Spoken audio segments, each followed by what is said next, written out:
Good afternoon, everyone. Thank you very much for making the time to listen to this talk. The title is Innovation Ecosystems Benefiting from Indigenous South African Plants. What this talk won't be about is me informing you about our highly functioning innovation ecosystem, about involving indigenous plants. I think I'm going to make the argument that we have no functioning innovation ecosystem around indigenous plants, and maybe we can have some discussions around that. So there are two main themes I'd like to discuss today. The one is the culture of research that we have around indigenous species, both in South Africa, Southern Africa, Africa, and the global South in general, as it relates to the global North. And also the kind of aesthetics and narratives of biodiversity in the creative economy. And I'm going to make the argument that the way we value and actually look at the value of biodiversity in South African plant biodiversity in this case, in the creative economy, should be counted and isn't. And there are multiple facets around that. I see these both as short to medium term and long term kind of goals. But something that's not often said is things can be short to medium and long term, but they can also be urgent. And I think this is a really urgent matter when we consider our country and who's engaging with biodiversity in our country and who will be signing conservation policy in the next 10, 20, 30 years, and who will be benefiting from research that involves indigenous and endemic South African plant species. So the first thing to say is about culture of research and the consequence to plant innovation ecosystems. And I give here the summary of researchers per million inhabitants from around the world, just to show you these are stats from UNESCO, and just to make the point that Africa as a continent, which you can see here, is massively underrepresented. This is sub-Saharan Africa in black, is massively underrepresented in terms of just physically the number of researchers per million inhabitants that are able to do research in the first place. And that's true, of course, as well for the amount of funding that goes into research. So here you can see that North America and Western Europe and East Asia and the Pacific, which is somewhat skewed by a few countries here, but most of East Asia and the Pacific actually does not receive. Sorry about that. So the point is, we have less researchers in the global South, especially in Africa, and we have a lot less funding to do research. And the reason that's important is because most of the biodiversity on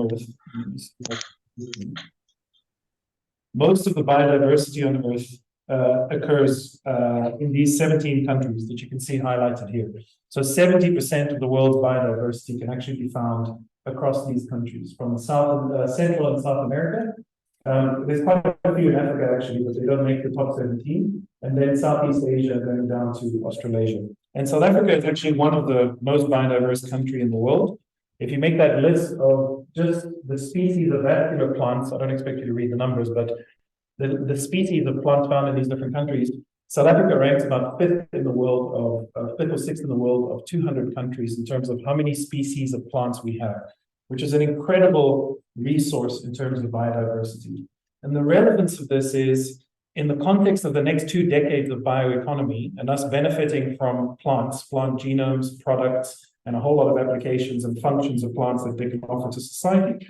It's really important that the countries that plants are endemic to actually benefit from the plants themselves. Otherwise, what we might see is kind of a second wave of colonialism happening with natural resources that exist in these countries in the global South that can't necessarily benefit from them directly. So I have one slide which I actually used recently in a presentation to highlight to some global North collaborators as well, the contrast of doing research when there's a global North, global South collaboration. And just looking at the inequity to begin with, so we can look at South Africa, which is a good example economically on paper as a global South country. We have about 60 million people, 420 billion US dollar GDP, which is really rich for a global South country. We are number one as a Gini coefficient, which means in the world, we are the most economically unequal country in the world. The biggest gap between rich and poor happens in South Africa, more than any other country, which is definitely something we need to be having a look at. And our annual R&D spending is about 0.6 billion US dollars. So we can compare ourselves to a global North country. And as a random global North country that I have nothing against, I picked the UK. And the UK has similar numbers of people working as South Africa, 68 million people, but the GDP is about 7 times that of South Africa, and the annual R&D spending is about 30 times that of South Africa. So when we think about scientists working in the country and having access to resources, these are things to take into account. Now, it's important to also say that South Africa is not the most representative country of the global south, we can take our neighbor to the east. Oh, I want to say something about the plants as well. Considering natural, endemic, and indigenous plants in these countries, the UK doesn't really have, they've got about 2,200 plant species, of which only about 8% are endemic and occur only in the UK. And you can compare that to South Africa with 25,000 plant species, of which more than half occur only in South Africa. So as in terms of what needs to be studied, there's a disproportionate in terms of the number of things to study and how much funding we have, of course, our resources. But just to compare, 2,200 plant species, which is in the UK, is about what you'll find on Table Mountain. Even though, although on Table Mountain, those will be 80% endemic to South Africa. They will occur nowhere else in the world. So this is clearly a natural resource we need to take care of. And there are countries in much worse positions than us. And you can imagine still with our low resources, how can we do research on these plants? You can take a country like Madagascar. And Madagascar has a population of 30 million people and a GDP of about 15 billion US dollars, and you can compare. And basically virtually no R&D spending annually. But Madagascar has 12,000 plant species, of which 90% occur only in Madagascar. And so you have this dynamic with countries that have these plants unique to these countries and their lack of ability to benefit from their research and look at a long-term plan of how to build a bioeconomy around these. So in many ways, South Africa on paper is ideally positioned to do research around indigenous plant species. We have a well-developed bioeconomy framework. We're one of the first countries in the world to actually have something written and put into government. And we actually have a pretty well-developed research base considered in terms of the expertise sitting in the country, in terms of the facilities, these things like that. It's actually pretty good. And today, with the price of genome sequencing, which is part of my field of expertise that can empower a whole lot of these things, we're economically pretty much ready to do new genomes. And so it's this gap between the decades of years we've put into research, and there's many, many researchers in South Africa that have documented our indigenous plant species, where they occur, what can be found, what's rare, what has potential, all of these things. And there's a bridge that we want to go to into bioeconomy. Sorry, I'm still trying to move this thing somewhere. We want to move this to bioeconomy and benefit off it, to applying genomics and these technologies in conservation, and really develop advanced synthetic biology, new products, all of these things that benefit from nature. So one of the gaps here is actually this link of chromosome scale genome and omics analysis in general. And there are two main gaps here that I want to talk about. One of them is skill and funding shortage. We have people, we lack people that are capable of actually doing these kind of advanced analyses. And the second, and I think the bigger problem here, is we have no ecosystem of research. So basically, we're funding different initiatives in different places that benefit, that may work with indigenous or endemic South African plants, but we're not really working together as a group in the country. There's very little incentive to work together. There's very little resources to work together, and there isn't really a highly functioning system. So not everyone here does genomics. I'll just do one quick slide to show you the value of a plant genome to society, just to give you the practicalities of what we do if we sequence a plant genome. To do that, we physically sample the plant. We extract its DNA and we sequence it.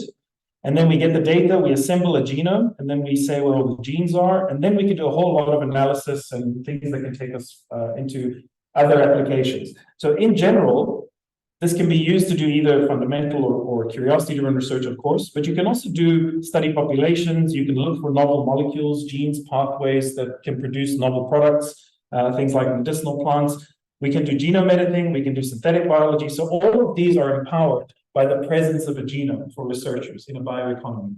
And bioeconomies in the global north, such as the US, UK, increasingly China, and also Australia, and the rest of Europe, have a fairly mature bioeconomy ecosystem, which means they can actually take this data, both from our plants and their plants, and benefit quite a lot in all of these sectors of society, and then have all of these functioning things in their countries. There's things like conservation applications, breeding, you can do diagnostics, crop improvement, all the things that we actually want to benefit from in terms of these plants.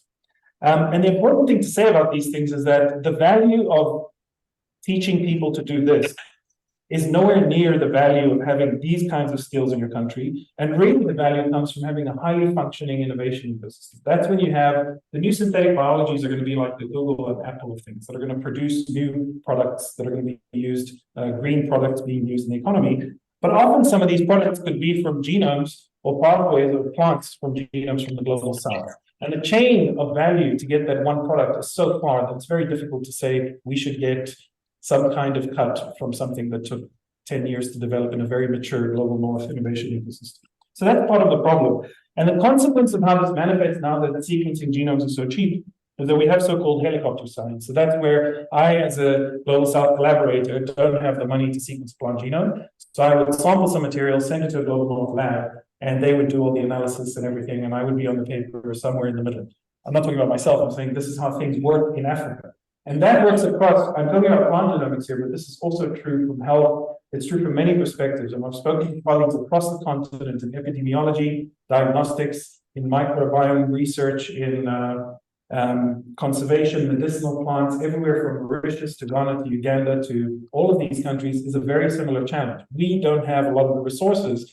And so we're relying on global north partners who have a lot of resources to do a lot of the research, but as a result, we have very little agency of driving the research ourselves and leading the research ourselves. And so you end up with what's called helicopter science. Today, you might see more language like empower, train, or capacity development coming into proposals, and that gets funding very often. But the bottom line is most of this, the real value, stays in the global north.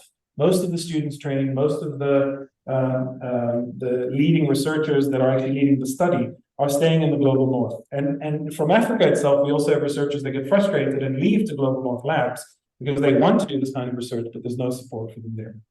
So I think we have to somehow break this cycle. This is part of how we lose value over the next few decades from all of our amazing natural resources. And we share this problem with many countries across that, basically that belt I showed you, the equator and a bit south. Okay, so just to make also two quick points about the fact that in plant genome sequencing in general, there's been very little representation of indigenous African species in general. Of the 800 species we have, virtually none are from Africa. And basically none were led by researchers from the continent. Most of the research is led from everywhere else.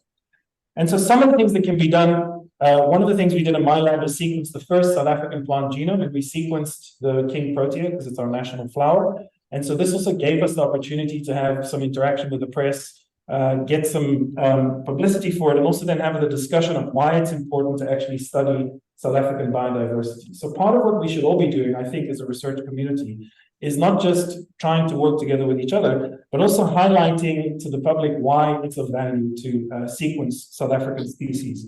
In the case of protea, we can learn a whole lot of things about it, which I won't bore you with in this talk. But we can find a whole lot of things. And more importantly, we picked on purpose a commercial variety of protea so that South African researchers across the country can go buy that variety in nurseries and perform the research on a plant whose genome is available. So you have to also think when you're doing the research, how am I doing research that's empowering other researchers in South Africa and Southern Africa in my region to do that? Okay, so just to say, this is something we should do. And even in our paper itself, in a scientific paper, we said that king protea is a cultural icon of South Africa. And we gave a whole thing about it. But also we said we dedicate the completion of this genome to all past, present, and future researchers working on, as well as peoples benefiting from South African biodiversity. And part of what we hope to do with starting this conversation is how do we then, what other actions do we take as researchers working in South Africa and working on the continent to empower other researchers like us? And one of the ways we can do it is, remember what I was saying about sampling stuff. So I just give a very concrete example here of how ortholists look on plants that might be indigenous to the global south. So you'll have these, again, I use the UK as an example, not a real case, but you can have something where the corresponding author at the end will be from the UK, the two students and PhD and postdocs trained from the UK, and so the person who sampled this might be from South Africa or Madagascar or Kenya or wherever, but they won't really be the people who are in charge of the research or had the agency to really run the research. I'm not saying it has to look exactly like this and we should be totally exclusionary. What I am saying is that if you look at the actual authorship of the protea genome paper, we were 4 labs in South Africa, 1 lab in Belgium, and so the collaboration, I think, looked a bit more equitable.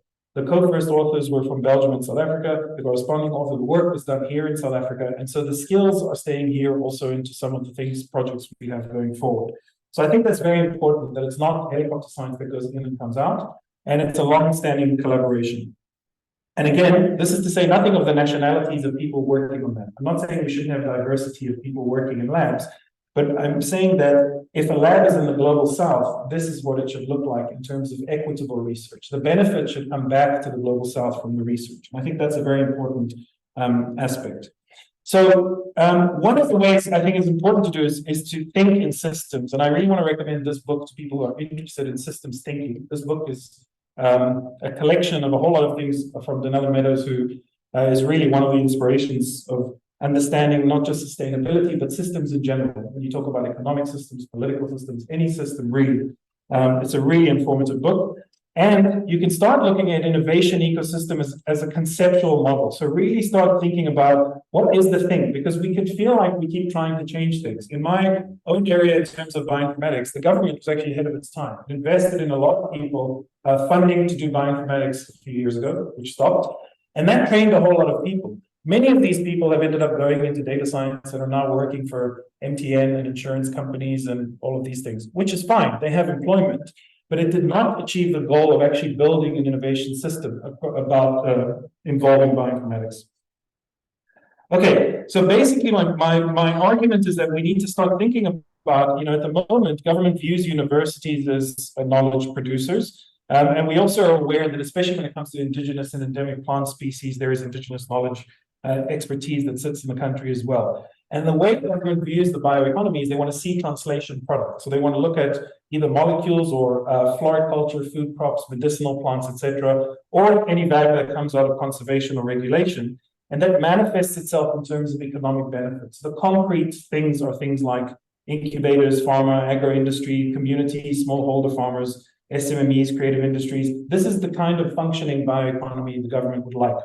And I made the argument that the way it should look, if it was fully functioning, is something like this. We already have the existing bodies that should be feeding into a highly innovative, collaborative ecosystem. We have SAMBI to look after the biodiversity. We have the ARC to look after the agricultural aspects. We have the CSIR to look after some more advanced innovation and engineering. We have the universities. We have the NRF to fund research. And then we have all of these government departments that all work together perfectly to really make sure that we're benefiting of all of these things.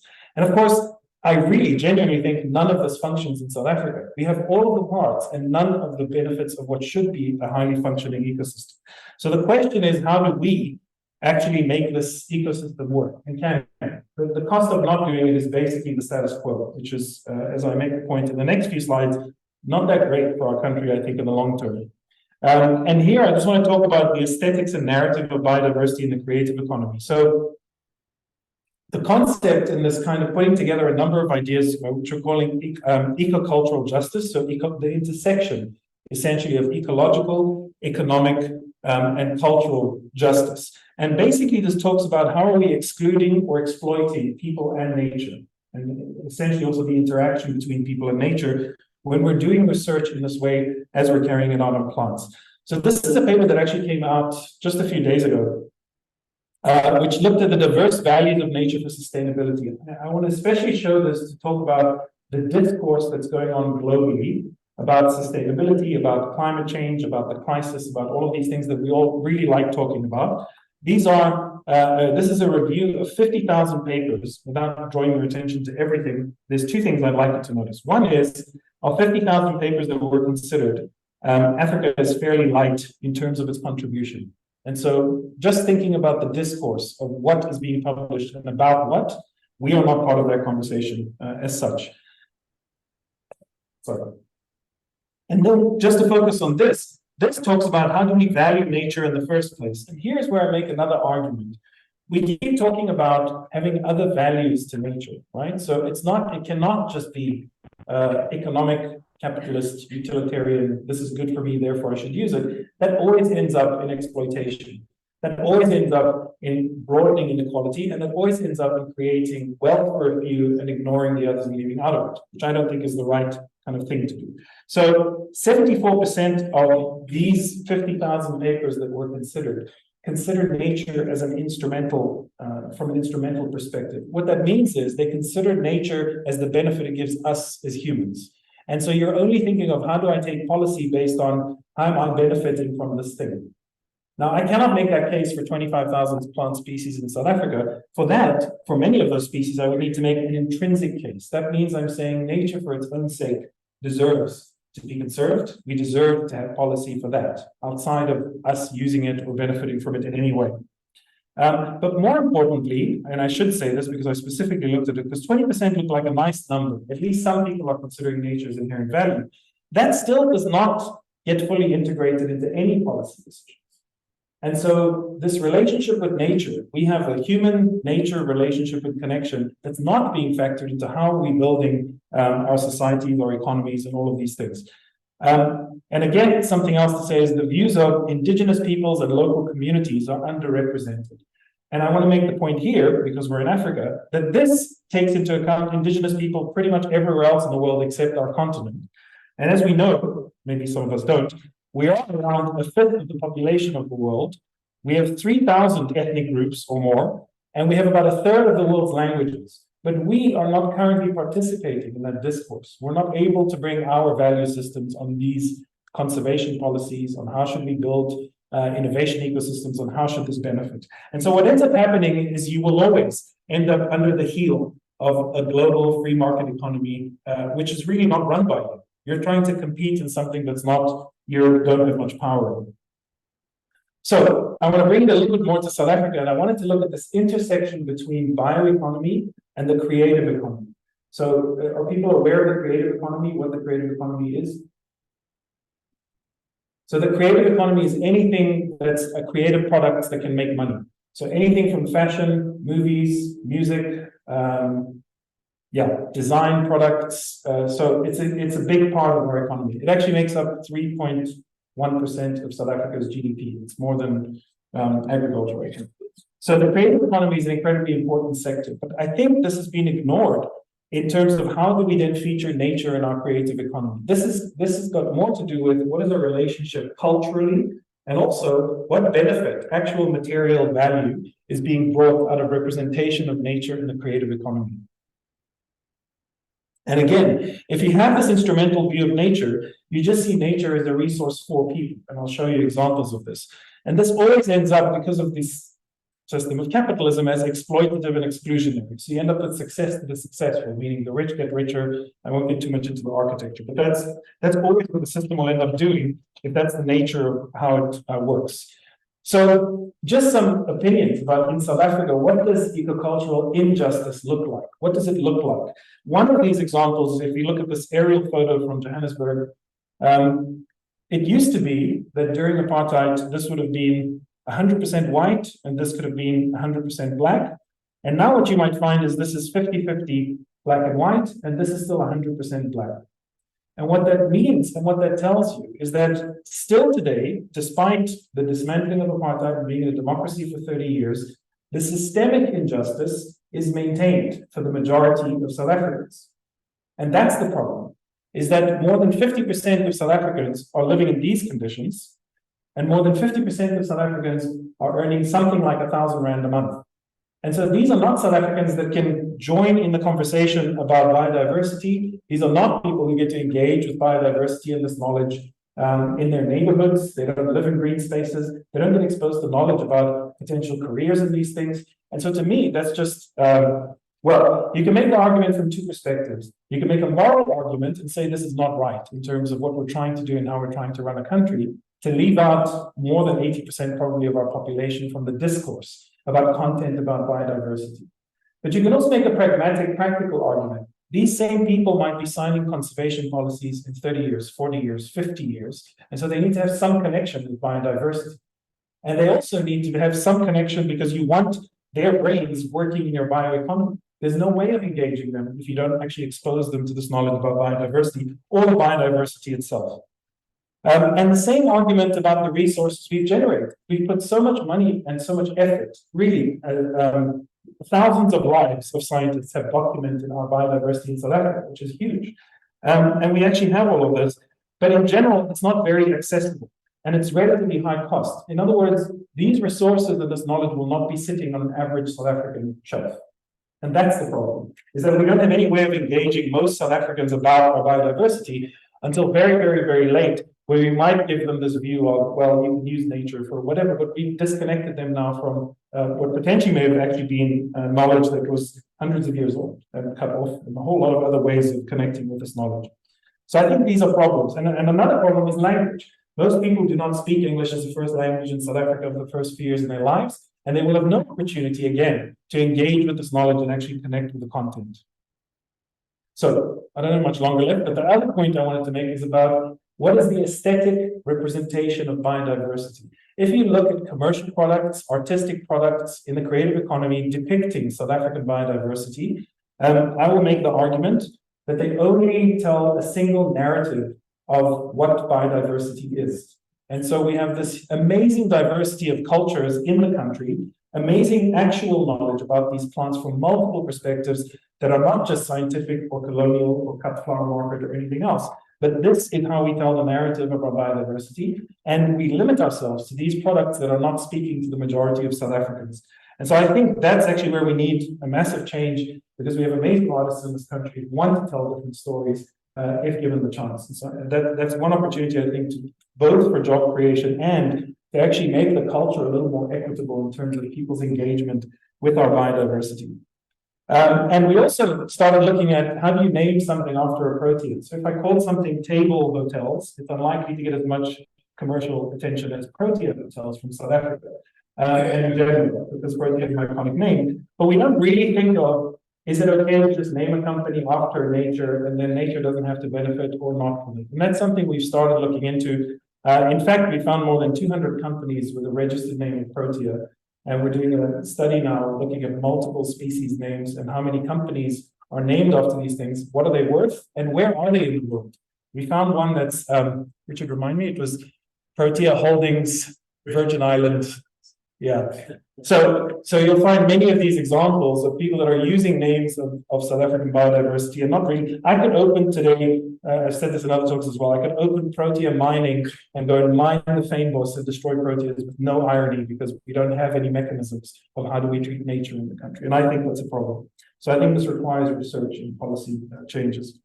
And as a last example, I don't know how many people are familiar with Lego, played with Lego or built with Lego. So Lego is toy you build from little blocks. This is Lego Strelitzia, and this is the bird of paradise flower. This is one of South Africa's most iconic flowers, probably after the Protea, one of our most famous flowers. It's indigenous to South Africa. It's actually the reginae is actually endemic to the Eastern Cape and KwaZulu-Natal. And this product from Lego was designed by a Canadian guy and made by a Danish company, and is sold in South Africa for 2,000 Rand for one of these kits. So most South African children will not get to build, mine did, as I brought her to tell the story. Most South African children will not get to build this, to learn from Lego, to engage with it, and then to actually have an educational experience and a connection to the biodiversity of their country. Instead, what you'll get is many people living outside of South Africa potentially connecting with South African biodiversity and then thinking of future careers, maybe even moving to South Africa and doing things, which, fine, but I think we should be benefiting as well. So I have many examples in a bit of a longer talk, which I won't go into, but essentially I've given you 4 examples, and there is also the intersection of this in the digital space. There's a lot of research now into how computer gaming experiences, anything from a clicking game to any games on your phone to really high AAA studio kind of productions, are engaging people in nature and biodiversity. And there is exactly the same patterns you can find there. It's more representation of US landscapes. It's more representation of other biomes that the rest of the world then gets to connect with, while being basically blind and keeping our citizens blind from our own biodiversity that they could connect with. Not every South African can go and walk in the Cape in Table Mountain and learn that 9,000 species of the 25,000 are sitting in that little area around Cape Town, in the only floristic region to be in a single country. So you need to have other ways as South Africans. First of all, we need to know that the fynbos doesn't belong to the Cape, just like the grasslands don't belong to KZN or anything like that. We are South Africans, and so we should have a shared experience of our biodiversity in our country. And part of that, a massive part, will be the creative economy's role in creating that experience. And just to give you one example of something I really liked, This is an example in our botanical gardens of a depiction of a protea and a strelitzia, which speaks to South African culture actually telling the story and narrative of an indigenous and endemic species. Now, this is present in the botanical garden. I think it'll be amazing to see this on commercial products, and really something that we as South Africans then interact with, where we share our culture around our knowledge and around our common resources. And I always like to stop at this point and say, of course, this is equally as open to exploitation as everything else. You can also envision Nike tomorrow making a range of developed designs with no one in South Africa benefiting. So this is always open to exploitation because that's capitalism. So we need to find systems of actually protecting then South African people benefiting from it, both jobs and everything else. I'll skip over this part, but we we ran also a workshop it was part of a leadership workshop for the IDC, the Industrial Development Corporation. And we did a whole day experience for them of basically interacting with indigenous plant species and asking them the questions of how do you unlock these new economies through the lens of biodiversity, sustainability, unique South African culture, empowering youth and elder wisdom, and building industries for the future. And we had really high engagement from people who are working around innovation in the government. And what we found also from working with these people is that a lot of people would like to change the status quo, but are not empowered to do so because government runs a certain way and the system just runs a certain way. And then the last story I want to tell you is work we recently did with SACI, the South African Creative Industries Incubator, which is based here in Eusterus, and Constitution Hill. Have people visited Constitution Hill before in Hillbrow? So Constitution Hill was the site of an apartheid prison, and the courtroom and everything. So there's the women's prison and the men's prison. It's not a very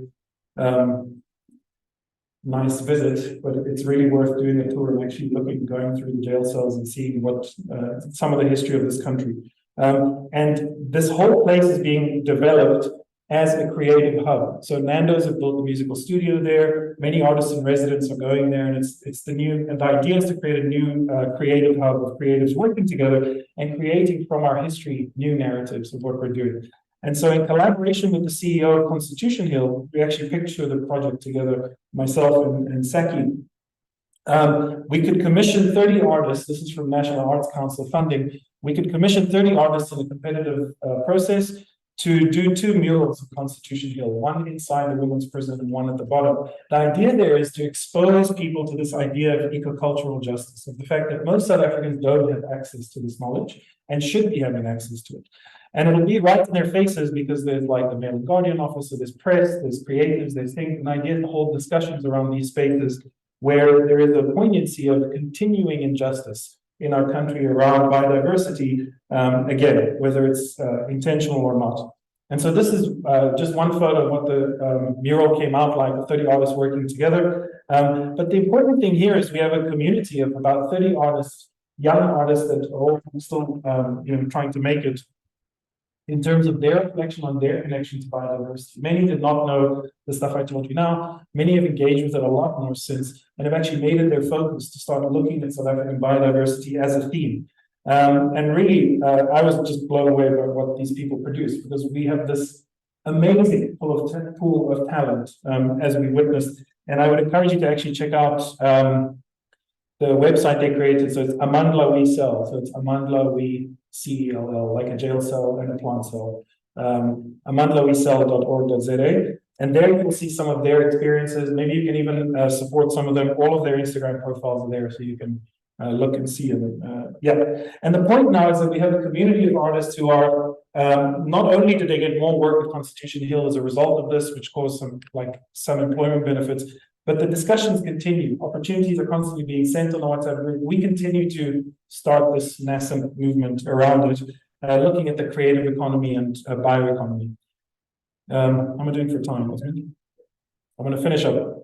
So the last component of this is a physical aspect of human engagement with biodiversity. And we actually see this, this is really inspired by someone who will hopefully be a PhD student with me, Richard Hay. But this is the concept of agrobiodiversity. So typically, this is either the collective biodiversity present within an agro-system, but really what we mean is what are the systems under agricultural production? Half of human calories there are being consumed from only 5 crops across the world. And so there's a real need for agrobiodiversity, not just in terms of which maize lines are growing in South Africa and are growing in different regions of South Africa, but in terms of which of the thousands of species that we may have as humans consumed thousands and thousands of years ago, can we now still consume or reintroduce into our diet, into our variety? And many of these have cultural significance as well. And doing so unsustainably results in massive loss of biodiversity. And this is a hoodie, an example of real unsustainable harvesting across the continent and something that can lead to disaster and extinction, essentially, rather than benefiting from something. And then, of course, there are orphan and indigenous crops.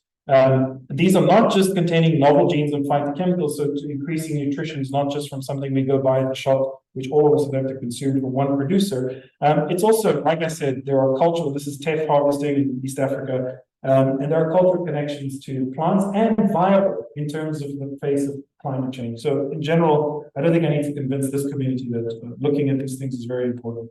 So essentially what we're talking about is urban gardens to supplement calories in communities and to basically be able to empower people to grow their own food. And the idea is to have a giving garden. So the garden itself functions as something that has vegetable stock and seed stock that people can take to their own gardens and grow some of their own food.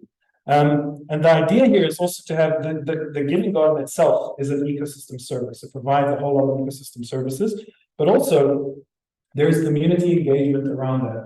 And I went into the literature, there's a lot of literature showing how urban greening, urban farming, and urban agriculture especially reduces crime, brings communities together. And in this case, especially what we're concerned about is, remember I told you 50% of South Africans are earning around 1,000 rand a month in a household. But a recent study has shown that the average basket of food and groceries is around 5,000 rand a month. And that's not a very nutritious basket either. And so we need to have more food sovereignty, basically, for most of South Africans, and this is one way of doing it. And so what we're thinking also is this is another way of introducing indigenous South African crops and indigenous South African species, both medicinal plants and food plants that can function then as supplementing food, functioning as green pharmacies, and really serving the community, and then be sites of education as well, because then people get to engage with our biodiversity and plant biodiversity. So we have a number of projects in Pretoria and Johannesburg, collaborations with DUT, with Dr. Mark Maestri, and also UCT with Dr. Adil Jabbar. And the other idea is to then use Saki, our partner in this creative project. They also have some land, and we will do a garden to feed Easterus. And we also have an idea for a garden that we're starting to implement there in Constitution Hill itself. So we'll link the mural to actual projects serving the communities in Hillbrow, hopefully. There's another idea also there to put a biodiversity garden, and that's a collaboration with the South African Botanical Society. So there what we want to do is plant a garden across from the mural in Constitution Hill, which is a fairly active tourist site as well, an historical site that represents all 9 biomes of South Africa. So people can actually learn there from living plants and from the discourse around it. And the really amazing thing is something like this. A QR code can really link the virtual and physical components of this. So what I envision is to actually have AI translation of all of our biodiversity resources, all of the things we've published over the years, translate that into all our South African languages, and then build a natural language robot to be able to communicate, a bot kind of like ChatGPT, to be able to then interact with the knowledge. And we could put QR codes around these physical spaces in the gardens to teach people how to plant things. There can be protocols for how to grow your own food, but also you can ask it things about the plants and you can get information from all of this knowledge. So we don't have to just throw information at people. This can be an engaging activity. And of course, when you mix that with the creative economy, it comes to all kinds of creativity and outputs that can come from this. So my final point is just to say, and I think I've made that point, is that I think we need to add the creative economy into our ecosystem of innovation around our indigenous South African plants. I think this is actually a project in South Africa that is scalable to many other countries in the global south that are species rich and culture rich, which is so often the case when you look across that area. And I think this plays a really important part that should be acknowledged as part of the bioeconomy or as part of the creative economy, or as call it whatever you want. We can come up with a name later. And maybe something else that needs to be said here is that what we really should do is make sure that there is equitable and direct benefits to people who are actually providing knowledge, where there's not always mechanisms to do that. We have some of that in law, but of course we need to build this innovation ecosystem, I think, with that in mind, is where are we getting actually these ideas, this knowledge from our communities. Okay, so I think I've said all I want to say. These are basically the four kind of areas that I wanted to talk to you about today. You do need to do the plant omics and research to empower everything, but I think we do need to function as an ecosystem, which we don't. I think one of the ways to introduce equitability is not just to engage the creative economy, tell more stories, and get more people into understanding and engaging the plant biodiversity. It's about a physical space like urban garden and your engagement with our plants that can also then serve as community and education centers. And I think there's huge potential for us to do that. So my last slide, I want to end with Jason Moore, who is, it's kind of a Marxist critique. So I was talking about capitalism the whole time, and this is a Marxist critique of some of the things that will always happen ultimately. Jason Moore is quite a critic of even talking about climate justice and the Anthropocene, because the argument is it's not humans that are causing the problems, it's capitalism. And I'm not totally anti-capitalism, but I certainly do see the problems with capitalism. It's out of control. One of these elements is that, I'll give you this quote, the dynamic of capitalism renders everyday life increasingly as a world historical event. Another way of saying it, Yuval Noah Harari said this in his book, 21 Lessons for the 21st Century, you can't steal a river. Or another way of saying it is, if you yourself want to connect with nature as a South African, and you go and buy a shirt with a Strelitzi on it, that shirt may have been made outside of South Africa and not benefited any South African, and it may have been made in a way that's harming environment, so you're trying to identify with nature, but you end up hurting nature. And I think that's part of the consequence of capitalism. It's hard for us to have accountability of how do we exploit or exclude, and also, how do we make sure we benefit them if that's necessary. Another comment I really liked is universities are knowledge factories that socialize intellectuals so that they behave in acceptable ways. And I think all of us working in innovation and working with industry partners and government partners need to realize that we're also working in universities, which should be challenging status quo if that's necessary. And we should be changing systems, I think, to become more equitable if they're not. And the last one, which again just speaks to that, is that the structures of knowledge, the structures of power, and the structures of capital are all dialectically joined to each other. And that's why it's so difficult to have an argument with anyone that's not an economic case for something and can a partner please fund this because it'll make them money tomorrow. And I think the challenge is, what do we need to do to think of a 30-year time frame in a way that benefits all of South Africa? I'm not sure if we're having that discourse around these innovation ecosystems.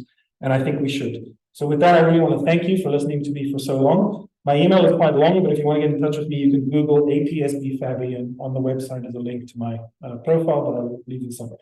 Thank you very much.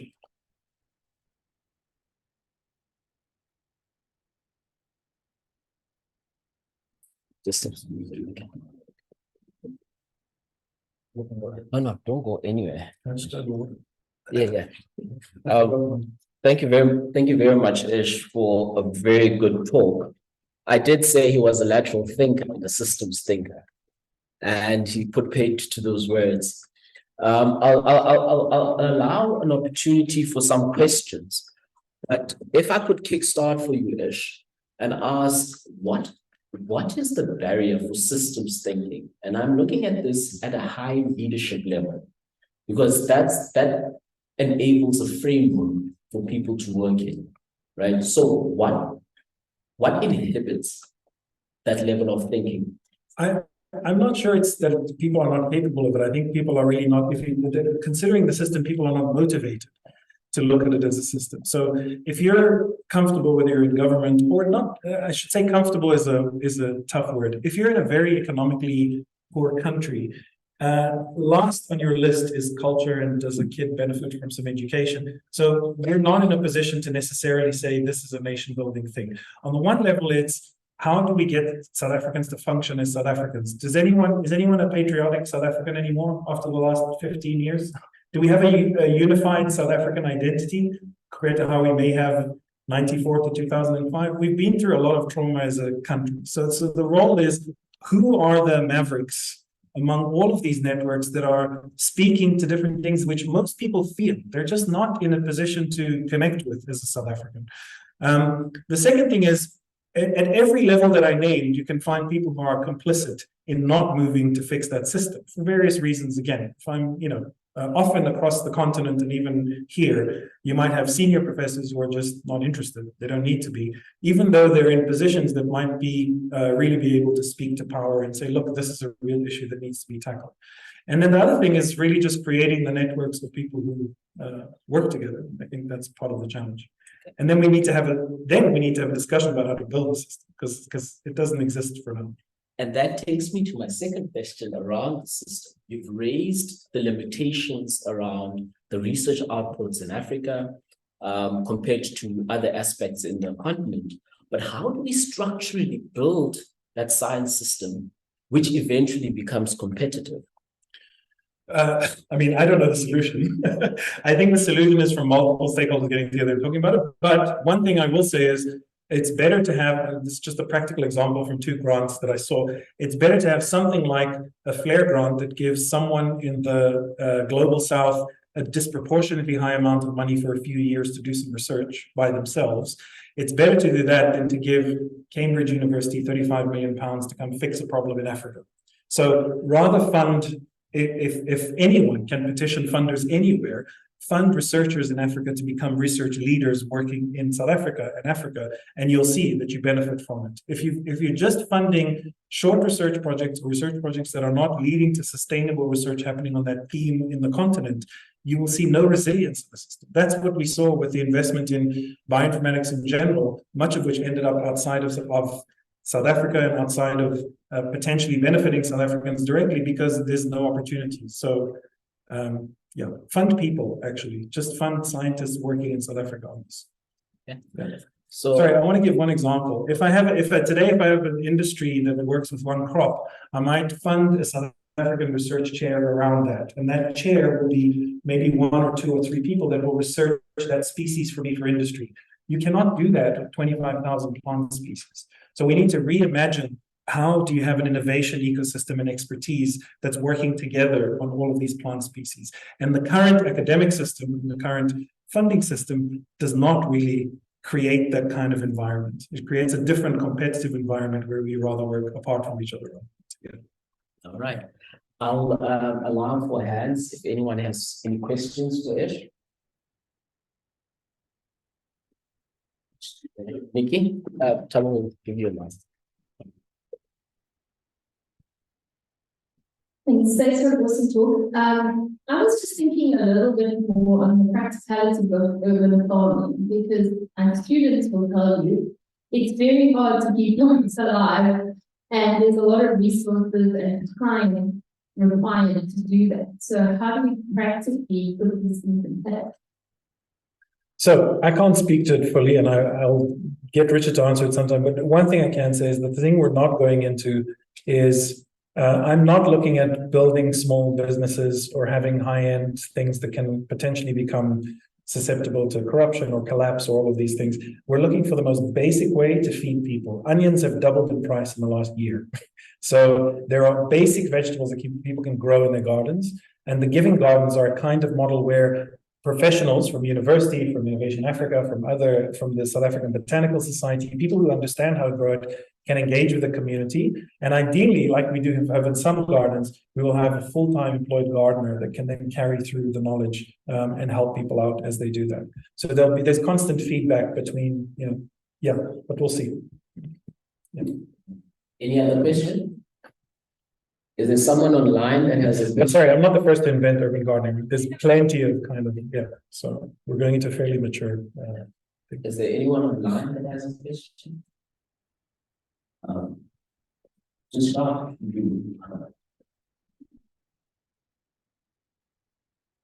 Okay, no one online. I think Ish, is there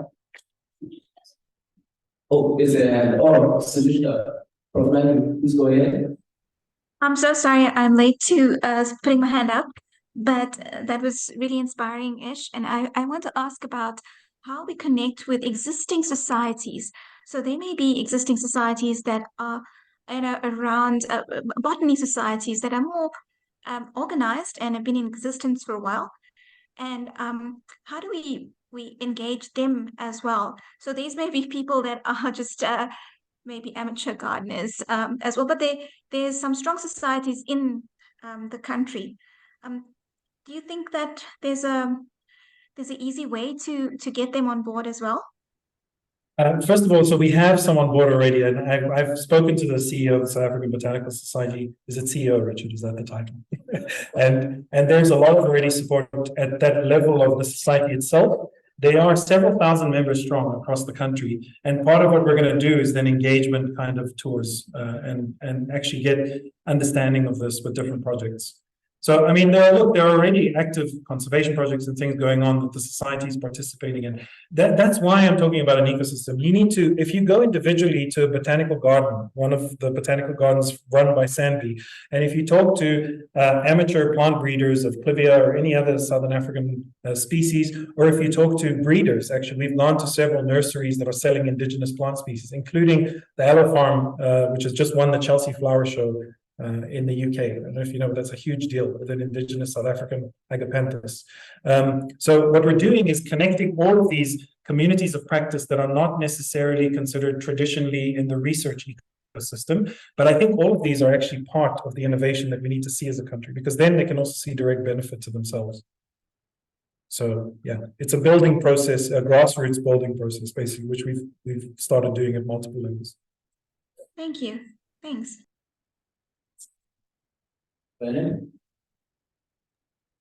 Is there time, Osman? Yeah, please go ahead. Eshchar, thank you for inspiring talk. I've heard some of these concepts before, but there's always something new, and it's just really packed with ideas. So thanks a lot for that.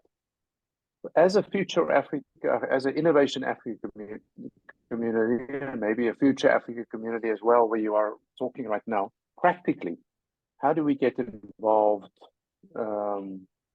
with the concept of what you're trying to promote here? So first of all, if people are interested in helping communities, maybe we can connect community projects, because maybe there are projects that need gardens that we could see as plausible, and then we start going into and finding resources to work on jointly. Or there might be individuals. I genuinely speak to anyone I meet now about this. So I have connections at Safari Nursery of someone who actually always wanted to be someone who takes care of communities, but ended up working at Safari Nursery. So I have a list of people who I just speak to who are interested in participating. And I think part of it is building a community around doing this as a routine thing and identifying what's scalable.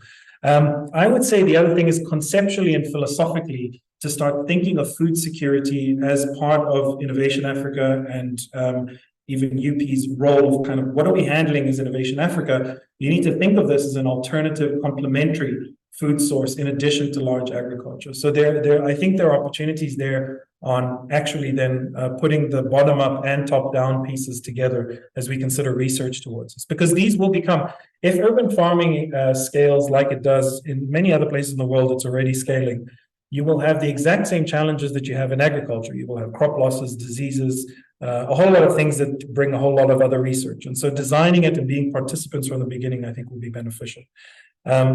Lastly, I don't know how to go back to that last point of mine about the nature of research and who's telling us what to do. If we only have agriculture funding for crops that are in agriculture, and we find it very difficult to get the amount of resources needed to study indigenous plants actually there.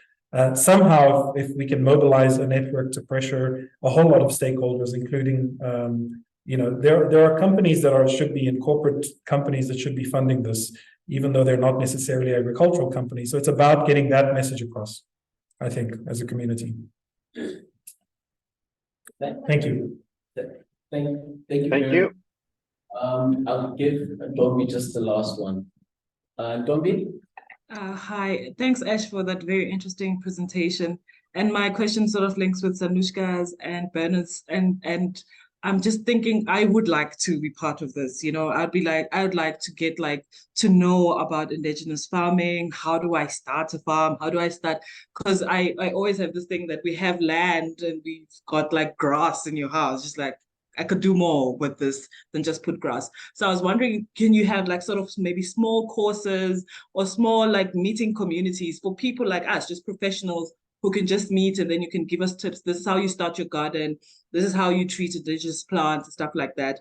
I know it's time consuming, but maybe we do need that thing of just you forget about research and work and you can do something else on the side, So like, I don't know if you can have small courses or stuff that we, like professionals, normal people can come to and learn about this indigenous farming and how I can use the spaces that I already have. And I think it can also then link to your communities and other communities, people in need, that the stuff that I farm, if I can get like a lot of onions and I can't eat all those onions, then we can have sort of a food basket situation where I bring some of my stuff and it's shared kind of thing. Yeah. You said that so nicely, Toby. So, So teach me, that's all I'm saying. community around this. Thank you. Thank you very much.